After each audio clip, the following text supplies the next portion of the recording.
Hello viewers, my name is Tess and today we're going to talk about early intervention. So I've noticed that most of the time when we are talking about developmental conditions, autism, Down syndrome, we usually say it's best if early intervention is done. But what exactly do we mean by early intervention? One time, I think when I was in class 8, that was around 2006, my mother deferred school to stay with me. But the reason why she was deferring school is because she noticed that she had taken so much time and spent so much time away from me that it was getting in the way of how I was performing. And also I was getting stressed and I was getting sick a lot of times. So she deferred school, I think for 2 terms, 2 holidays, December and August, or April and August. And she stayed with me and she helped me study, like she just dedicated time to me.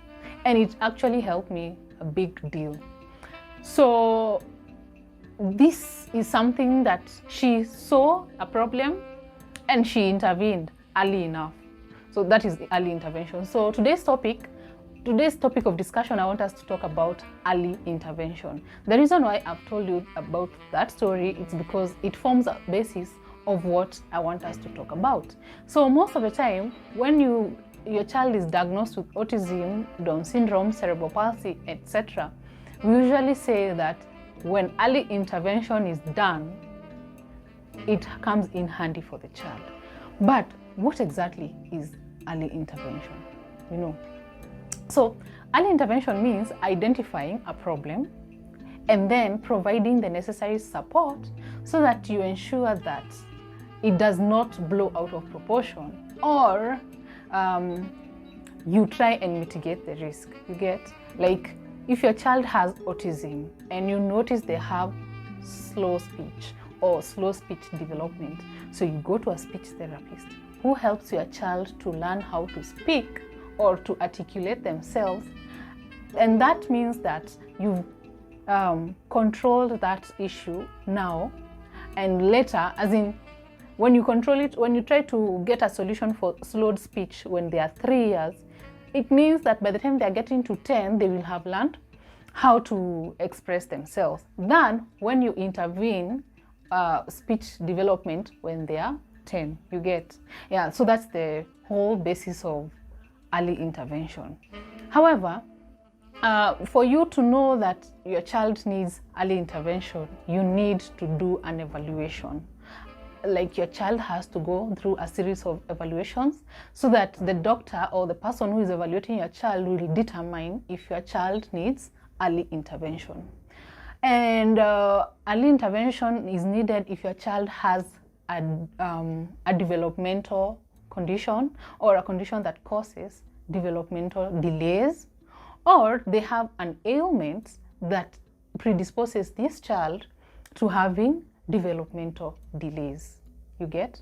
Yeah. So there are many things, like early intervention focuses on several aspects of a child development. So it focuses on communication skills, how a child is able to express themselves, how they are able to listen to another person, as in it helps the child to communicate better. It also helps in cognitive thinking, like cognitive skills, learning, solving problems, and even thinking.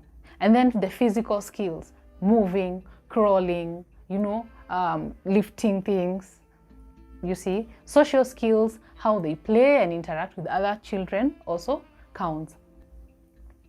Early intervention can take different forms. For instance, it can be home-based, where the therapist or the people who are doing the early intervention come home and they see your child, or it can be school-based. The therapist or whoever is seeing your child will go to school to see your child from school.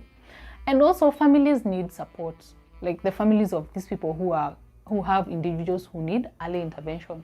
One thing I need you to note is early intervention does not only occur within developmental condition or neurological condition, it can also take place in the setting of a neurotypical child. This means that, because early intervention, you are intervening so that something which is bigger or magnified, or the situation at hand does not magnify. So for instance, now there are 2 types of support that is offered to families. There is target selective.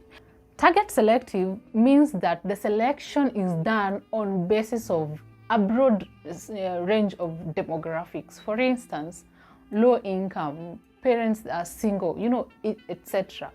In this case, it can be you have a child who have a neurological condition and you have low income, so you're not able to do the early intervention, like go to therapist, so you will get assistance. Or you are a neurotypical family, but you have low income and you are living in an area that maybe is crime related or there is a lot of drug abuse. So there are people who can intervene early to assist your child get a better lifestyle to avoid your child getting into crime or your child getting into drug abuse. This is the whole basis of early intervention. And then there is target indicative. Target indicative means the problem or the issue is already here. You have a child who has Down syndrome, you have a child who has autism, or in a neurotypical setting, there is a child who is already abusing drugs, or there is a child who is doing ABCD. So now the issue is here. How do we assist?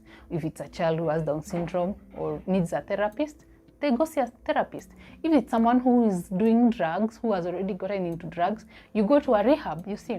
So this one tries to mitigate or control the situation so that it does not blow out of proportion, or to mitigate the effect that it has on a child. You get, now that is the difference.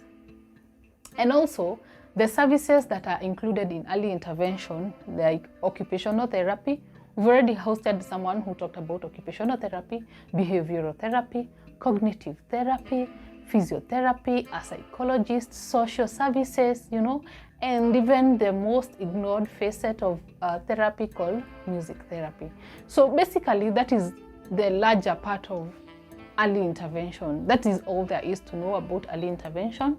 I'm going to leave links below that will tell you what you need to know about early intervention. Like, you can go and read more, because this is just a highlight of what early intervention means. Remember to like and to subscribe to my channel. Guys, leave me comments.